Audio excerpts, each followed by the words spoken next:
j'ai du soleil vert, des dentelles et des théières, des photos de bord de mer, dans mon jardin d'hiver. Je voudrais de la lumière, comme en Nouvelle-Angleterre.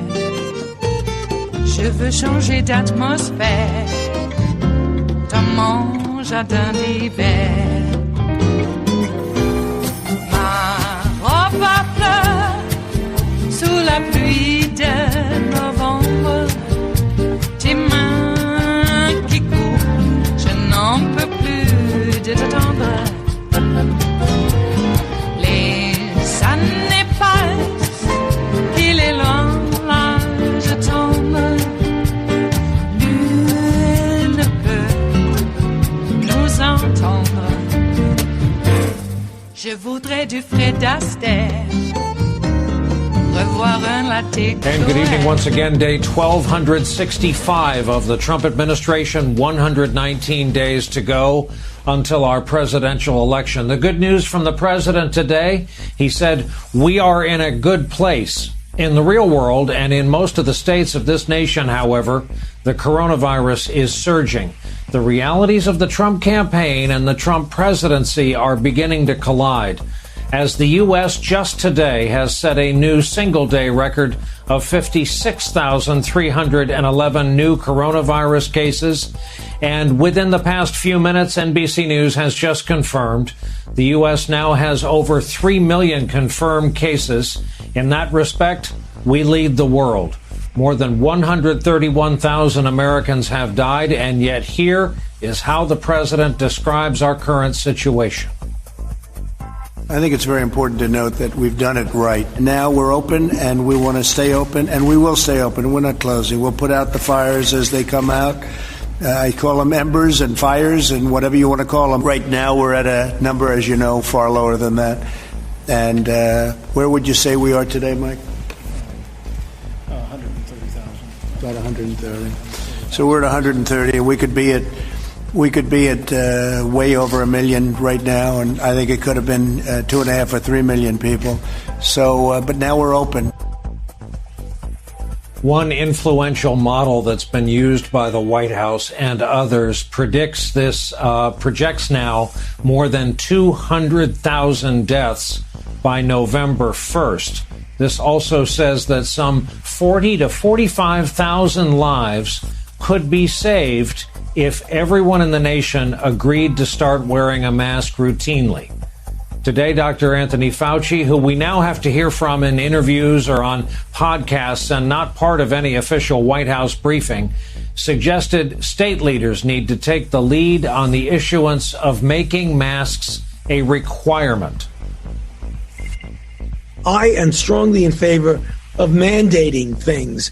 I don't like to be, authoritarian from the federal government, but at the local level, if governors and others essentially mandate the use of masks when you have an outbreak, I think that would be very important. Despite concerns about the government's ability to manage this current surge, the president is now pushing for schools to reopen across the nation. That is traditionally, of course, a local matter, but he is vowing to lean on governors to make sure they fall in line. We hope that most schools are going to be open. We don't want people to make political statements or do it for political reasons. They think it's going to be good for them politically, so they keep the schools closed. No way. So we're very much going to put pressure on governors and everybody else to open the schools, to get them open. And it's very important. It's very important for our country. It's very important for the well-being of the student and the parents. So we're going to be putting a lot of pressure on open your schools in the fall.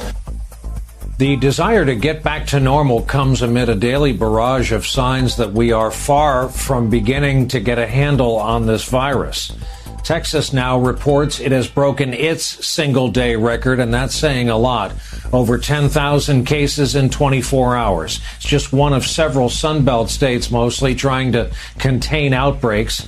Hospitalizations are rising rapidly throughout our country along with cases. California, Texas, Mississippi, Alabama, Georgia, South Carolina, North Carolina, all seeing record increases in virus patients. Testing capacity also now being strained as demand grows. In some cities, people have been forced to wait for hours to get a test. Department of Health and Human Services at the federal level today announced plans to get testing resources to parts of Texas, Florida, and Louisiana. Think of how long we've been at this. Personal protective gear for healthcare workers, remember that? Running low again. And there are new fears about equipment like masks and gowns having to be reused. Meanwhile, the administration has awarded $1.6 billion to Novavax to rush the development of a coronavirus vaccine, the largest deal so far in so-called Operation Warp Speed. This all comes as the U.S. has made its split from the World Health Organization official now. In another development, the WHO today did acknowledge what it called emerging evidence of the airborne spread of COVID-19. We also learned that the Brazilian president, Bolsonaro, an early and consistent coronavirus denier, has now himself tested positive. Brazil is home to the second highest number of cases. They trail only the United States. Tomorrow, Trump will host the leader of Mexico, President Obrador, whose nation is also dealing with an explosion in cases. Mexico has actually been quietly hardening its border with the United States. The two will discuss the new trade deal between the two nations and Canada, where Prime Minister Justin Trudeau turned down the invitation from the White House. He implied this would not be a great time to travel to the U.S. As we noted, our presidential election less than 4 months away now. A new tell-all book written by Donald Trump's niece contains this damning assessment, and we quote, "If he is afforded a second term, it would be the end of American democracy." It's a lot to say. Much more on that book just ahead in our broadcast. But first, Trump's former chief of staff portrayed the 2020 presidential race in the following terms. So if the president can go back to drawing those contrasts between him and Joe Biden, that becomes a race between Trump and Biden, I think the president does extraordinarily well. He shows people, look, if you hire me, this is what you get. If you hire him, you end up with no jobs. If it ends up being a popularity contest, or worse, a referendum on President Trump, I think he's got some real headwinds to face. It is Wednesday, the 8th of July of 2020, and you are in West Coast Cookbook and Speakeasy. I am your chef de cuisine, Justice Putnam. Gunner, the English Bulldog, is our snoozing sous chef. And our daily special is Smothered Benedict Wednesdays. Oh, it's not what you think. No, it's a lovely egg dish with a equally lovely and very velvety hollandaise sauce. Oh my. Well, yeah. Are you ready to send your kids back to school? Because you could send your kids back to school, but do you really want them coming back home from school? There might be some who don't care, and they'll suffer the consequences indeed. I kind of feel sorry for staff, the teachers, you know. I keep hearing from these GOP death cultists. Well, the kids won't hurt each other. The kids won't die. Well, the kids are dying. But all that aside, no word about the teachers. Though the Detroit school districts? Yeah, I think it encompasses districts because it's the Detroit schools. But the superintendent or the powers that be sent out, well, some answers to questions that teachers had about reopening their schools. And one question is, well, what about our older teachers who are in, the group that would be the most susceptible to the virus? And the reply was, well, I guess it's time for those teachers to retire. Wow. Any stimulus money from them? Will Jared and Ivanka free up a few funds for the teachers that are being forced to retire because they might catch the virus that doesn't exist? We've turned a corner on the virus. Yeah, we turned a corner. We're leading the world in COVID infections. We could be leading the world in deaths, but for some reason, they're not really recording the deaths. At least not fully. You know, they'll say, well, you know, this death wasn't really COVID related. There were some underlying conditions. Oh, you mean they wouldn't have been dead unless they got this infection?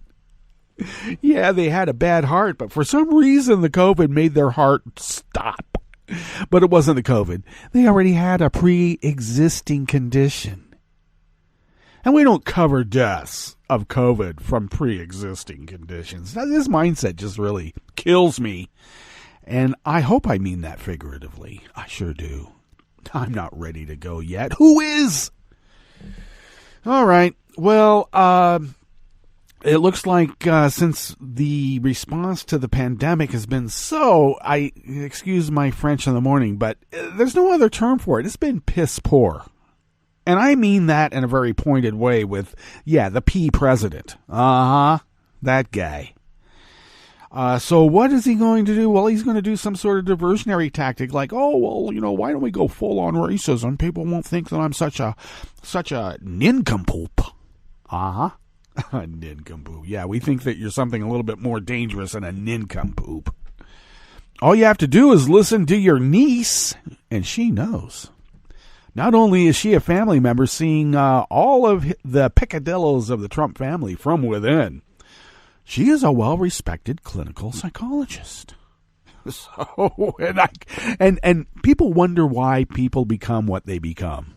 You know, like a guy grew up and all he wanted to be was a fireman because Grandpa died in a fire. And he wanted, other people became heart surgeons because, Mom died of a heart attack. Or any number of things. So you become a clinical psychologist because, there's something happening in your family and you need to, process it. And that's one way to do it. A lot of people get into those medical fields a lot of times to figure out a cure for themselves, too. I mean, let's be clear. You can't really cure yourself, but you might gain some insight. All right. And in the process of trying to cure yourself, you decide, these problems are bigger than me. I need to help other people too. And for some reason, that's considered bad in this society run by Trump. Yeah, you care about another person, you're a loser. There's only winners and losers, and if you help a loser, you're a loser. Okay, Fred. I guess that's the kind of... He wasn't even German. That's what gets me. Yeah, but they said they were, so they, took on the trappings of some sort of Germanic certainty. Does that exist? It might. It might. Anyway, I guess that's one dysfunctional family. And, I kind of remember some liberal types being run through the coals or dragged through the coals, whatever the metaphor is, whatever the axiom is, taken to task because of, family. I mean, even Bill Clinton, you had a single mom. You're such a loser. You come from bad people, single mom. Yeah. All right. But, Fred, and that family of dysfunctional idiots, well, I shouldn't paint with such a broad brush because it turns out that there are some ethical whole individuals in the Trump family, as there are in all families. But the loud, obnoxious ones usually get all the attention, don't they? And then they sort of color how that family is. If you're crazy, then you come from a crazy family, right? As the logic often follows when you're in the public domain. So we can't judge the whole of the Trump family because of the inequities and, abuse of the few. But that minority in the family, those few abusive ones, the loud, obnoxious ones, get all the attention. And the rest of the family just clucks and tisks and... I don't know. It's how it is in any family. It's like, can you believe that guy? What has he done this time? My God. Except now, he's supposedly the leader of the free world. Well, I wouldn't even put him that way because he's not the one leading. That's for sure. Wow. Well, somehow the people who vote for him look at him as being much more successful and intelligent than they are. So, is that a deplorable position to be putting yourself into? I would say yes. Will November save us? When Joe Biden takes office, will we suddenly do what we've always done before, and that's like, let bygones be bygones? Because, my God, if we don't get Mitch McConnell out of there, bygones be bygones, the guy's already talked about, well, you thought that I was obstructionist during Obama. Wait until the liberals win in November. So we're not going to look back. We're not going to hold people to account for the crimes, not just our, crimes in our criminal code, but I'm talking about crimes against humanity. Someone needs to be held to account for the icebox baby gulags. Someone needs to be held to account for using our VA system and the soldiers hospitalized in the VA as guinea pigs for a COVID vaccine or cure.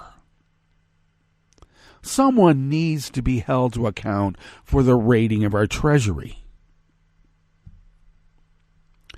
Someone needs to be held to account for the packing of our courts with incompetent right-wing extremists. And those Federalist Society judges need to be purged from our courts. I hold in my hand a list of Federalist Society judges, and you know what? It won't be blank paper. It'll be reams of it. Filled in single type, probably 8-point. That's how many there are that we need to purge. And is that impeachment the only way? Well, if it is, then we better damn get to work. Damn right. What's on the rest of the menu here in the Bistro Cafe of West Coast Cookbook and Speakeasy? Well, at the top, Trump applauded his pandemic response as 3 million confirmed cases in the U.S. leads the world. We're number one. On the rest of the menu, the University of California system named its first black president. That's after 150 some odd years of being in existence, the first one. The NAACP and other civil rights groups denounced Facebook over hate speech. Yeah. Well, someone's got to do it. And 4 states sued the Department of Education and Betsy DeVos. Personally, they did. For stealing pandemic relief funds meant for poorer K-12 public schools and diverting the money to private, for-profit academies. You know, the ones where the kids pay other kids to take their tests for them. After the break, we move to the chef's table, where Russian security forces detained a former journalist and accused him of treason, saying he had passed military secrets to the Czech Republic. And Russian investigators opened a criminal case against an anti-Kremlin activist who was also an associate of the Pussy Riot punk group. Yeah.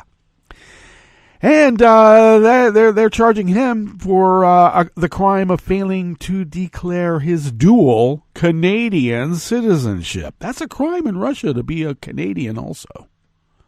All that and more on West Coast Cookbook and Speakeasy.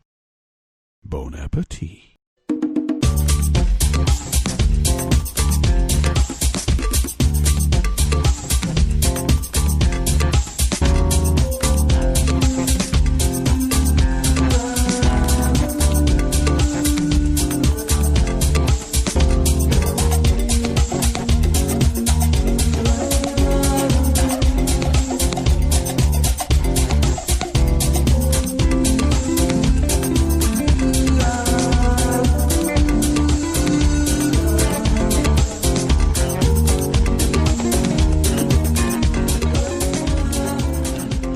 At the bottom of our homepage at netrootsradio.com, to the rightish of the page is our chat room link, monitored by Kelly Lincoln. Thank you, Kelly. To the leftish of the chat room link, all the way over to the left, there is the link to our Patreon page. And I do apologize. This does seem like a broken record since we make this entreaty every show, but it is necessary.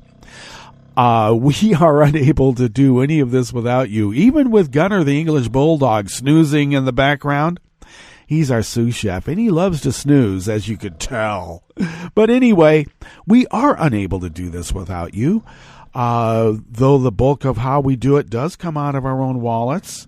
Your help helps us pay our bills and fly under the radar, resist as the founders originally intended, and allows us to fulfill our civic duty because we take it so very seriously, and we thank you for that.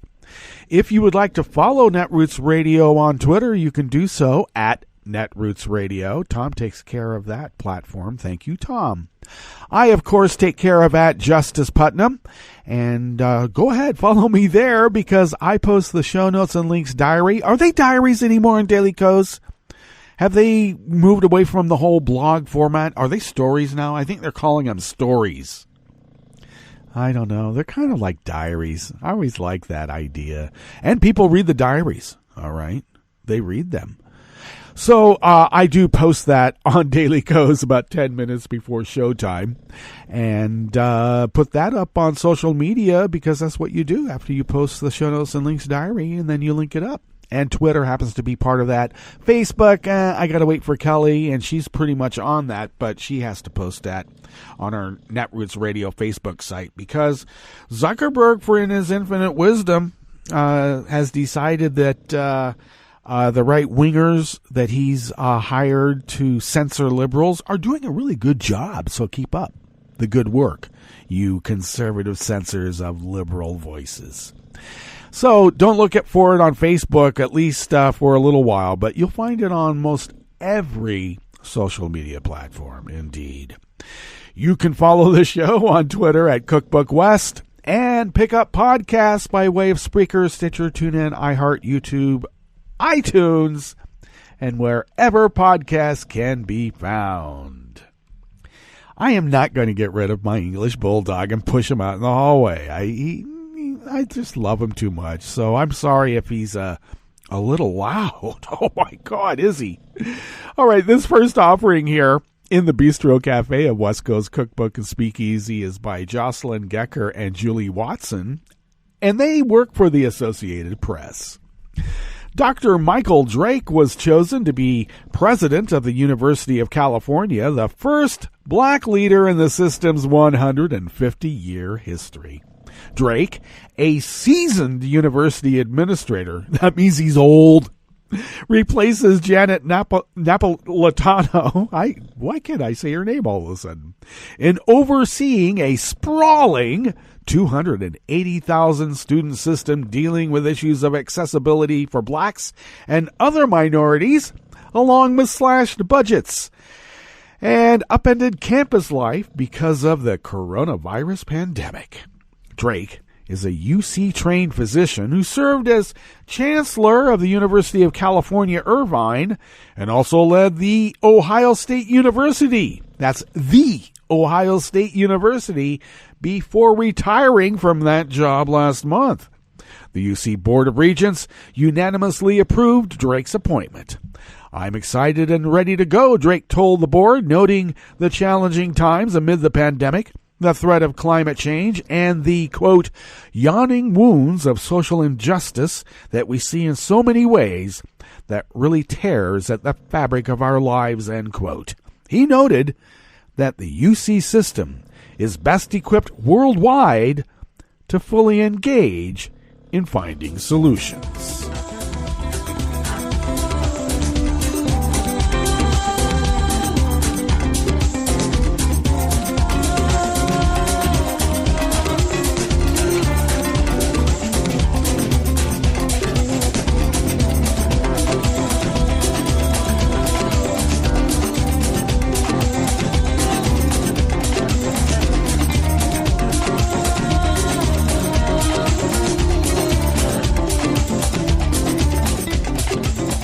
Barbara Ortate and Amanda Seitz of the Associated Press bring us this next offering here in the Bistro Cafe of West Coast Cookbook and Speakeasy, Smothered Benedict Wednesdays. Facebook keeps telling critics that it is doing everything it can to rid its service of hate, abuse, and misinformation, and the company's detractors just keep not buying it. On Tuesday, that was yesterday, by the way, CEO Mark Zuckerberg and Chief Operating Officer Sheryl Sandberg met with a group of civil rights leaders, including the organizers of a growing advertising boycott over hate speech on Facebook.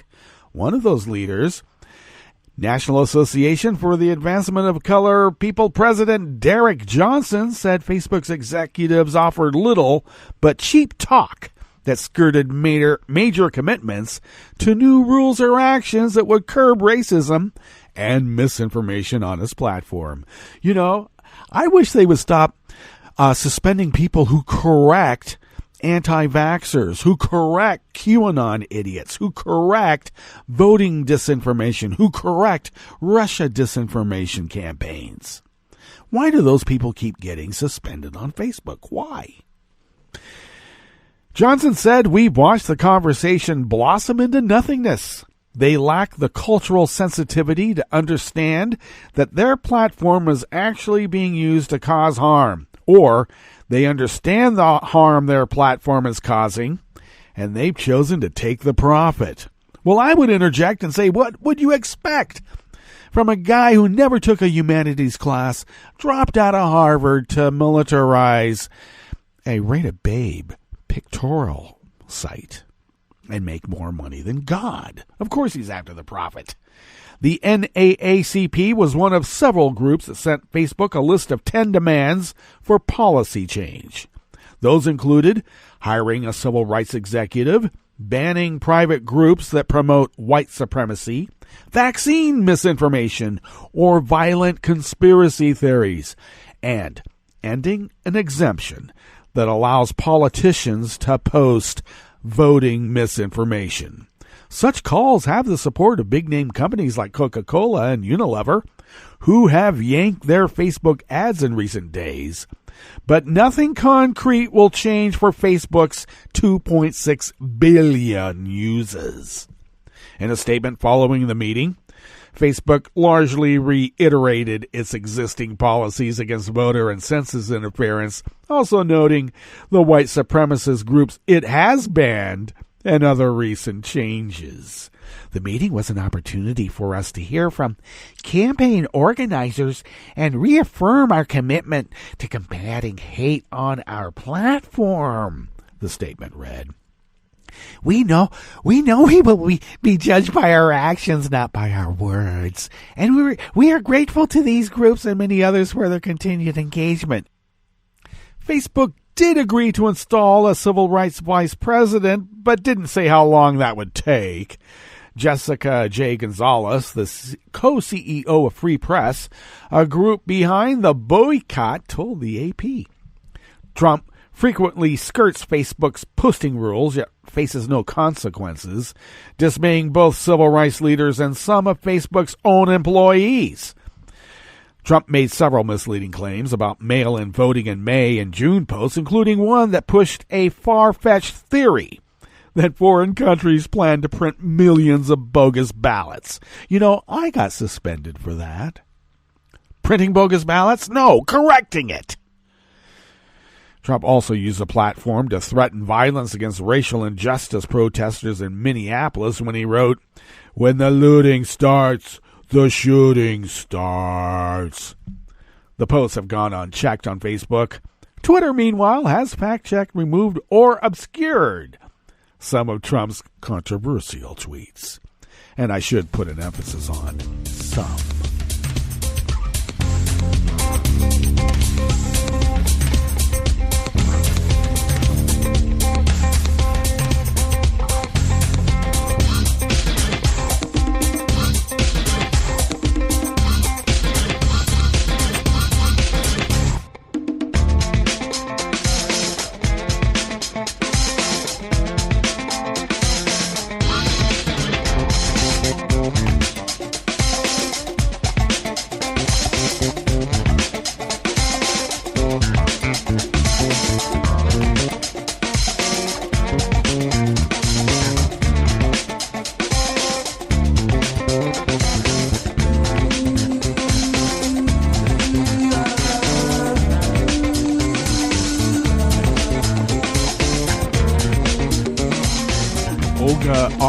Rodriguez and David Eggert of the AP bring us this final offering here in the Bistro Cafe of West Coast Cookbook and Speakeasy.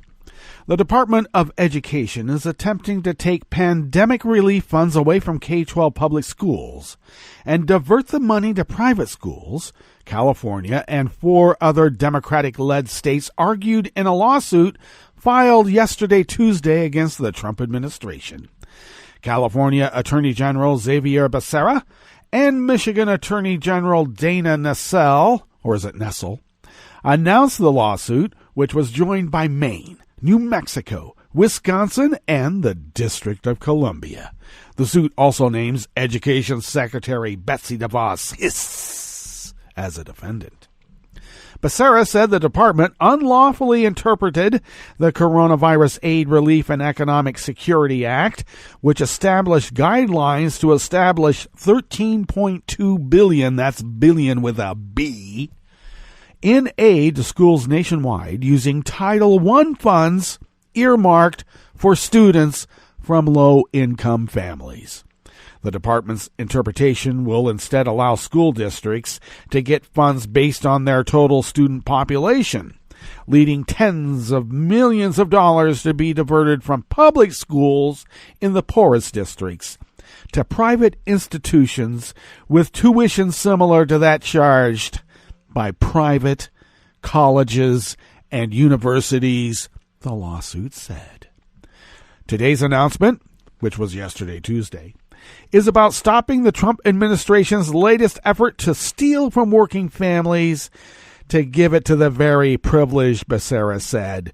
And I'm sure the Trump administration would say, so what? That's what we do. Department of Education Press Secretary Angela Morabito said that while the department does not comment on pending litigation, well, I guess they're going to comment on this one, though, eh? The Secretary has said many times this pandemic affected all students, and the CARES Act requires that funding should be used to help all students. On a call on Monday with Vice President, yeah, that guy, Mike Pence, and the nation's governors, DeVos said governors have not taken advantage of the funding, and so far, only $195 million has been used. Well, under the rule issued by DeVos, school districts are ordered to set a portion of their aid for private schools using a formula based on the total number of private school students in the district. The policy has been contested by public school officials who say the funding should be shared based on the number of low-income students at local private schools rather than their total enrollments. That's how funding is shared with private schools under other federal rules that Congress referenced in the legislation creating the relief aid. But DeVos has said the funding is separate from other federal aid and was meant to support all students. The rule creates a false choice where school districts must include private schools on the basis of their total population or be forced to jump through unnecessary hoops to do what Congress intended and make sure the funds get to schools that are hurting the most, Becerra said. All right, that takes us to our break. And when we get back from that break, we will go through weather from around the world, and we will finish up with the stories that we've curated for you today. You are listening to West Coast Cookbook and Speakeasy, and we will be right back. You are listening to netrootsradio.com. Please hang up and try again.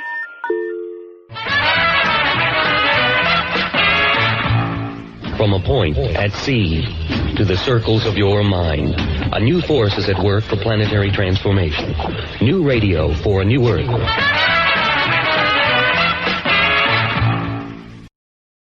This is Take Two Movie Review. I'm Mike Friend. This week, The Pete Davidson Show. Making waves via video on demand this summer is the new Judd Apatow project, The King of Staten Island, a semi-autobiographical dramedy looking at its big star, SNL's Pete Davidson. The protagonist, Scott Carlin, is perhaps peed on another timeline, one that doesn't include a multi-year deal with NBC. The character Scott is someone we all know. 24, still living at home, mostly directionless and smoking way too much weed with his buddies, all the while being bested by younger college-bound sister Claire, played by Apatow's daughter Maud. Scott dreams of being a tattoo artist, but seems not to have the discipline to make that or anything else really happen. After attempting a tattoo on a 9-year-old boy, the kid's outraged dad, Ray, shows up at Scott's house, where he meets Mom, Margie, Marissa Tomei, starting the relationship central to the story. It turns out Ray is a fireman, just like Scott's dad had been, before dying in the line of duty, a parallel with Davidson's bio. A new fireman dating Mom, however, turns out to be a negative emotional trigger for Scott,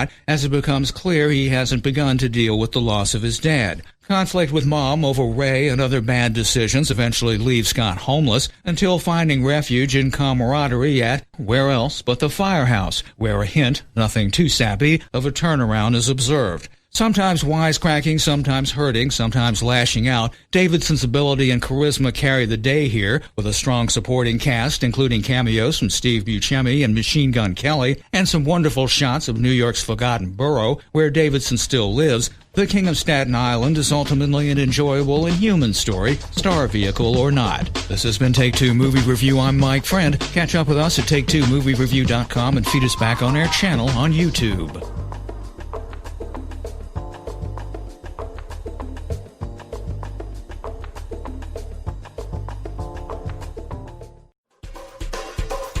This is Scientific American's 60-Second Science. I'm Jason Goldman. Each night, small groups of a species called velvety free-tailed bats emerge from their roosts in the Panamanian rainforests to hunt for their insect prey using echolocation. When bats are hunting, especially when they're in open areas, they produce two really distinct call types. So they have their search phase calls when they're just scanning the environment, and then they have feeding buzzes when they actually detect prey, like an insect swarm. Jenna Coles, a graduate student at the Max Planck Institute of Animal Behavior in Germany. Both types of calls are typically too high-pitched for us to hear, but other bats can eavesdrop on those feeding buzzes and use them as a cue for finding food.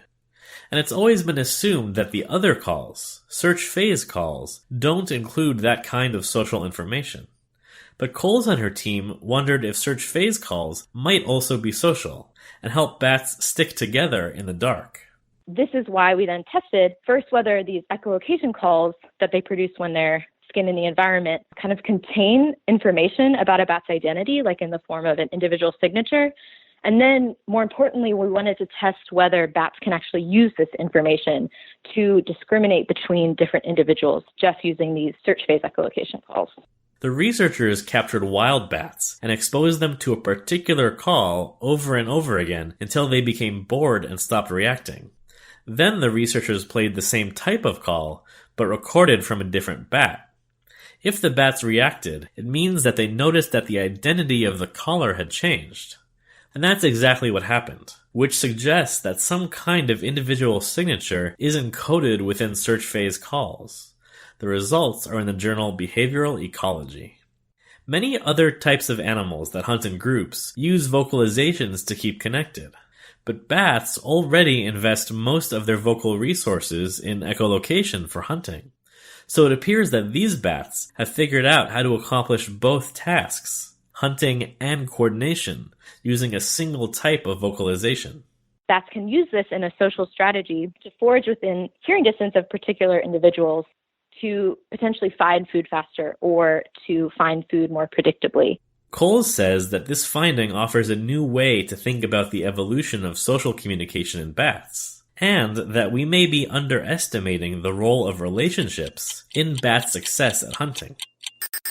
Thanks for listening. For Scientific American's 60-Second Science, I'm Jason Goldman. This program is presented by the Centers for Disease Control and Prevention. For an expectant mother, taking care of her developing baby means taking good care of herself. One way she can do this is by ensuring she gets vaccinated. If a woman is or might be pregnant during flu season, it's especially important to get her annual flu shot, preferably before the end of October. In addition, women should be vaccinated against whooping cough during the 3rd trimester of each pregnancy. Failure to get vaccinated places both mother and baby at increased risk for serious complications of these infections, including hospitalization and even death. If you're pregnant or planning to get pregnant, ask your healthcare provider when you should get your vaccines. Thank you for joining us on A Minute of Health with CDC. For the most accurate health information, visit cdc.gov or call 1-800-CDC-INFO. Hi, I'm Tom Hartman, and since you're listening to netrootsradio.com, show your progressive side and go to the donate button on the bottom of the homepage. It's progressives like you who power Netroots Radio and keep the progressive message beaming everywhere 24 hours a day. Just go to our donate button at the bottom of netrootsradio.com. Thank you for keeping progressive radio at full power.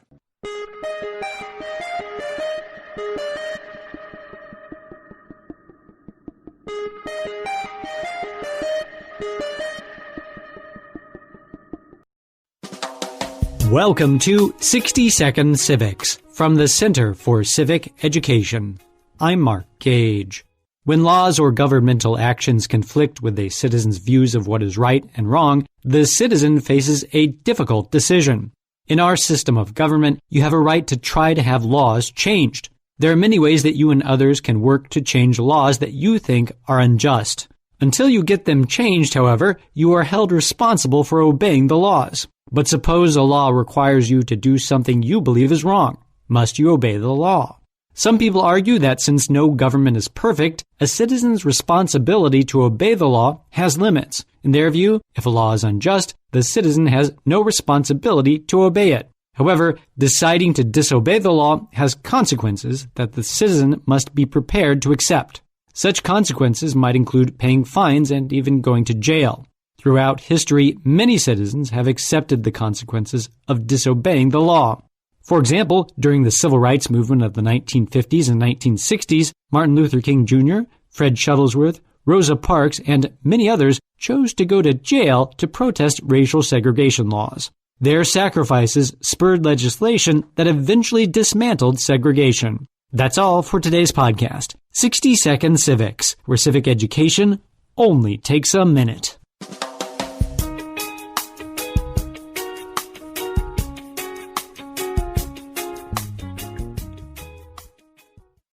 I'm Rick Smith, and this is Labor History in 2. On this day in labor history, the year was 1966. That was the day that the International Association of Machinists went out on strike. The day before, the Machinist newsletter, published out of Washington, D.C., declared strike set on 5 airlines. During the first half of the 1960s, the airline industry had invested in new equipment and jet technology. Now those investments were paying off in huge profits, and the workers wanted their share of the booming industry. In the article, IAM President Roy Scheimiller explained, quote, "These corporations netted more than $200 million last year. They are enjoying the greatest prosperity in their history. There is no question of her ability to pay. The issue is whether the employees deserve to share in the prosperity of their industry and how much." He went on to say, "Our members on these airlines are not satisfied with the offers made in negotiations so far. Under the American system and under American labor law, they have a right to strike. Only under communism and fascism are human beings forced to work against their will." At 6 a.m., the machinists were called to strike against United, TWA, Eastern, Northwest, and National. The striking workers picketed at 230 airports throughout the United States. It's estimated that 60% of all flights were impacted by the strike. The work action wore on for 3 weeks. Then the White House got involved. President Lyndon B. Johnson helped broker an offer of a 4.5% annual raise for the workers for each of the 3 years. But the union members voted it down. The vote was nearly 3-1 against taking the offer. Finally, the strike was settled after 43 days. The machinist members had won a 6% raise. I read the news today, oh boy. It's time for Nicole Sandler's What's News from NicoleSandler.com and the Progressive Voices Network. The United States now has over 3 million confirmed COVID-19 cases. Hundreds of scientists have signed a letter warning about the dangers of airborne transmission, and a new model has projected a total of 200,000 Americans may die by November unless almost everyone wears a face mask. And with the new school year just weeks away, Donald Trump has urged schools to reopen despite widespread concerns about testing and safety logistics. Florida has mandated that all schools must reopen in the fall, even though the state has become a major coronavirus hotspot. In Australia, Melbourne is now under a 6-week lockdown as the country battles another wave of coronavirus cases. And in Brazil, their president, Jair Bolsonaro, announced that he has tested positive for the virus. Of course, he's been criticized for downplaying the seriousness of the pandemic for months. And just because this is opposite world, on Tuesday, the Trump administration began formally withdrawing the U.S. from the World Health Organization following months of threats and criticism against the international body. Medical associations, advocacy groups, international allies, and lawmakers from both sides of the aisle have all advised him not to withdraw from the WHO, especially during a raging pandemic. Some have warned that withdrawal in the current environment could also interfere with clinical trials essential for developing vaccines, as well as efforts to trace the spread of the virus globally. But Trump has repeatedly accused the organization of aiding China in allegedly covering up the origins, or is it oranges, of the coronavirus and allowing its spread. The administration has already diverted funding from the World Health Organization, but the full withdrawal won't go into effect until next July. Joe Biden has already said that when elected, he'll reverse that decision on day one. Copies of Mary Trump's book have landed on some journalists' desks, and we're starting to hear excerpts. For instance, in her memoir, Too Much and Never Enough, Trump's niece says that the current Oval Office resident got a friend to take his SATs for him. She said that Joe Shapiro's scores were enough to get Trump into Fordham University and then the Wharton School at the University of Pennsylvania, an education that Trump brags about to this day. Mary Trump, who is a psychologist, also warns against armchair diagnoses of the president, but she does share that Trump's sister, Elizabeth, the former judge, had huge doubts and criticisms of his 2016 campaign. The Trump family has tried to suppress the memoir's publication, but the publisher, Simon & Schuster, announced Monday that it'll come out 2 weeks earlier than originally announced. Publication day now set for next Tuesday, July 14th. Facebook's CEO and Chief Operating Officer Sheryl Sandberg on Tuesday met via Zoom with the civil rights and activist groups behind the big Facebook boycott, and reportedly it did not go well. Leaders of the groups blasted Facebook's leadership after the meeting, saying it was a disappointment and nothing more than a PR exercise. Zuckerberg agreed to meet with the groups after major brands like North Face, Pfizer, and Levi Strauss joined the pressure campaign over Facebook's handling of hate speech and misinformation. At the start of the meeting, the groups presented them with a set of demands that would address the platform's handling of discrimination, misinformation, and hate. But they said afterward that Facebook's leadership didn't provide any specific commitments or timeframes for a change. A Facebook spokesperson said the platform has established new policies banning voting and census suppression and removed more than 200 white supremacist organizations. Deutsche Bank has agreed to pay a $150 million fine for letting financier and sex offender Jeffrey Epstein, who committed suicide in jail awaiting trial on sex trafficking charges, make payments to Russian models and make suspicious withdrawals averaging about $200,000 a year. The fine is part of a settlement between Deutsche Bank and the New York State Department of Financial Services. It's the first settlement with a financial institution related to Epstein, who may be in the news again today as we await more Supreme Court decisions. Stay tuned. And finally, does the name Mary Kay Letourneau ring a bell? She's the former Washington State middle school teacher who married a former student after being convicted of raping him. Remember this? In 1997, the Seattle area teacher was convicted of second-degree child rape of her former student, then 12 years old. She was 34 at the time.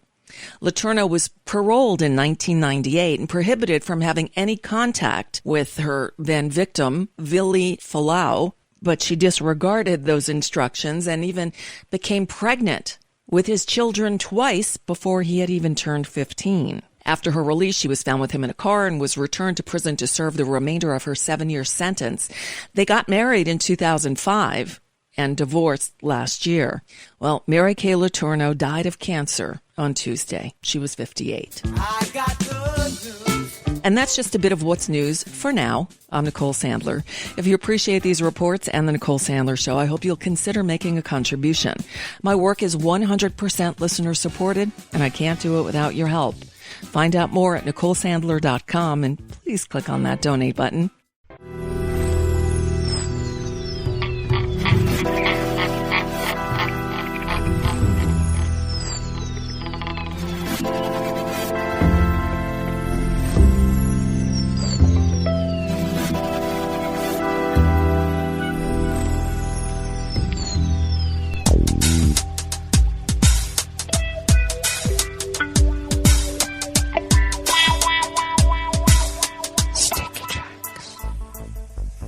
Thank you for accompanying us here to the chef's table at West Coast Cookbook and Speakeasy, Smothered Benedict Wednesdays. We always begin weather from around the world along the banks of the Rogue River, in the Rogue River Valley of Southern Oregon on the west coast of the continental United States of America, where it is currently 60 degrees Fahrenheit, expecting a tad warmer temperatures in the mid-80s or so, and maybe a tad higher. Sunny conditions should prevail throughout the day. Winds out of the north-northwest at 5 to 10 miles per hour. Clear to partly cloudy tonight with lows in the upper 50s, low 60s. Winds continuing out of the north-northwest at 5 to 10 miles per hour. And similar temperatures tomorrow, probably in the mid-80s, a little, maybe a tad higher. Mostly sunny skies with the winds shifting ever so slightly out of the northwest at 5 to 10 miles per hour. Confirmed coronavirus cases in Jackson County of Southern Oregon have increased by 1 overnight at 152, which was a big jump from last week and the weekend. And we continue to see these increase, and that's not good. So everybody, wear a mask, wash your hands, stay away from people. Say hi to them from a distance, please. Alrighty, grass pollen outside the window here at the mothership is high. The air quality index for the Southern Oregon Rogue River Valley region is actually good at 18 parts per million. That's fairly low. Though that daytime UV index remains very high at 9. Take care if you're in an area that has a similar number. Even if it doesn't, slather on the SP50. Just do it. Barometric pressure is rising at 30.07 inches. Visibility is up to 10 miles. And relative humidity is at 86%. Weather from around the world is brought to you by people's personal weather stations that they purchased. These people planted these purchased personal weather stations somewhere on their property. And these people positively live around the world. London is 67 and cloudy. Paris is 81 and partly cloudy. Rome is 86 and sunny. Kyiv is 70 degrees and fair. Kabul is 80 degrees and fair. Hong Kong is 82 and mostly cloudy. Tokyo is 76 with rain and a flood watch where hundreds are dying at a pop. My God. Sydney, Australia is 52 degrees and fair. San Francisco, California is 55 degrees and sunny. And New York is 81 degrees Fahrenheit and cloudy. And that is weather from around the world, brought to you by people's personal weather stations that they purchased. These people planted these purchased personal weather stations somewhere on their property. And these people positively live around the world.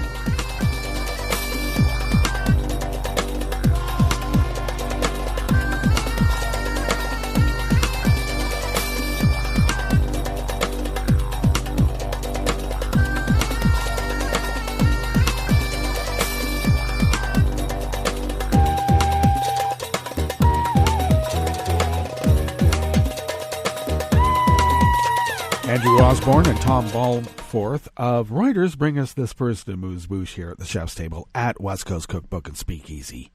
Russian security forces detained a former journalist who works as an aide to the head of Russia's space agency and accused him of treason, saying he had passed military secrets to the Czech Republic.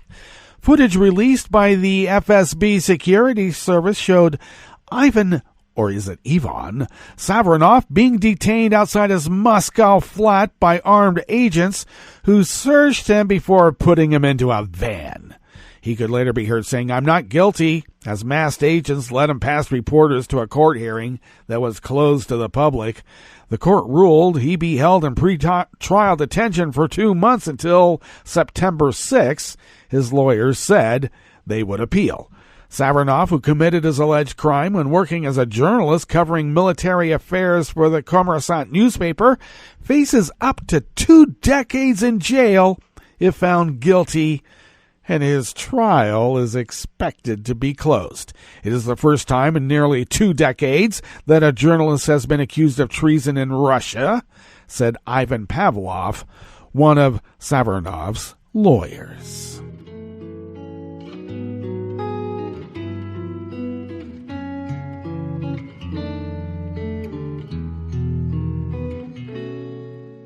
Je te donne c'est mon amour pour la vie entière.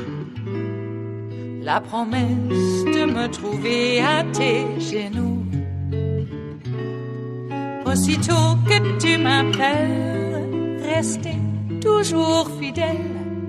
C'est tout, c'est tout. Je te donne tous mes printemps, mes étés de mer.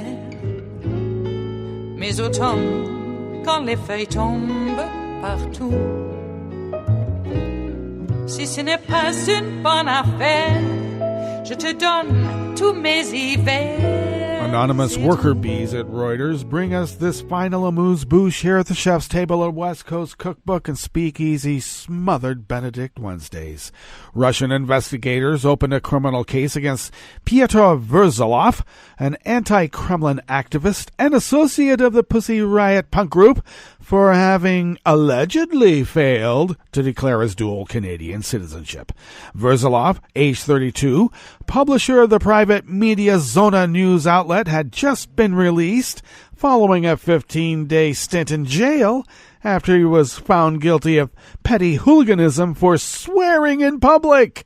Russia's investigative committee, which probes serious crimes, said it had discovered Verzolov held a Canadian passport while it conducted a search linked to his participation in unauthorized protests last year.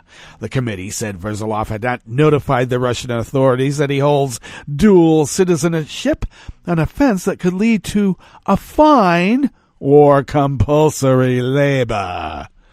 Verzolov wrote on Twitter that he was already being questioned by investigators and called the criminal case against him crazy.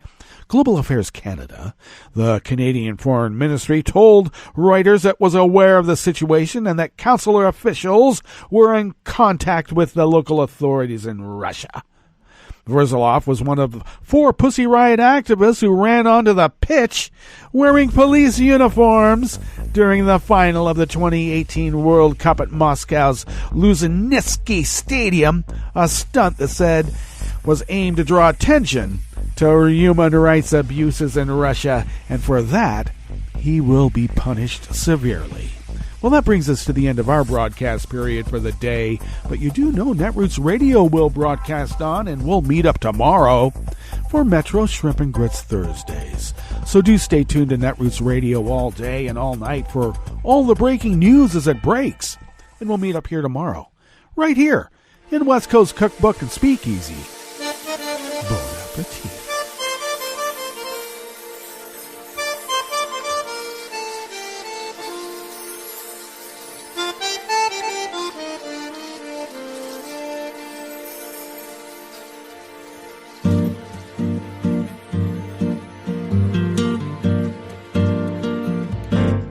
Je voudrais du soleil vert, des dentelles et des théières, des photos de bord de mer, dans mon jardin d'hiver.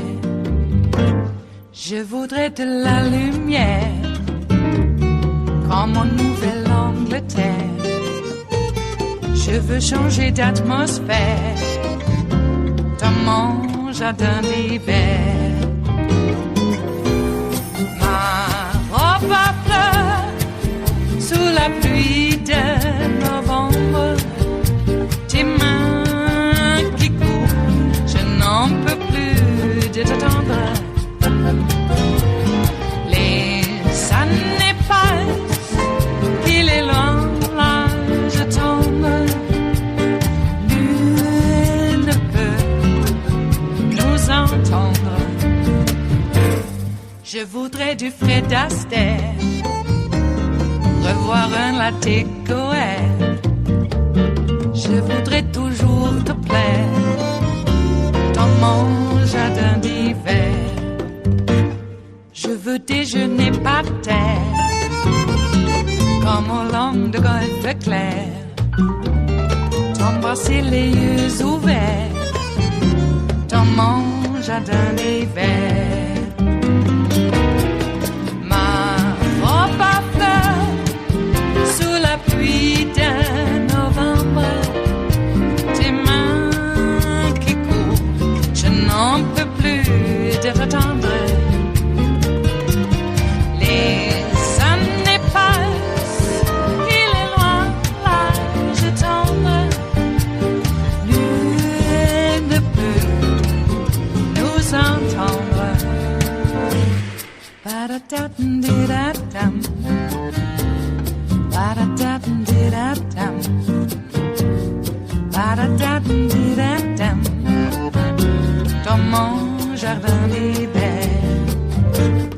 Ba-da-da-dum-di-da-dum, ba-da-da-dum-di-da-dum, ba-da-da-dum-di-da-dum, dans mon jardin d'hiver.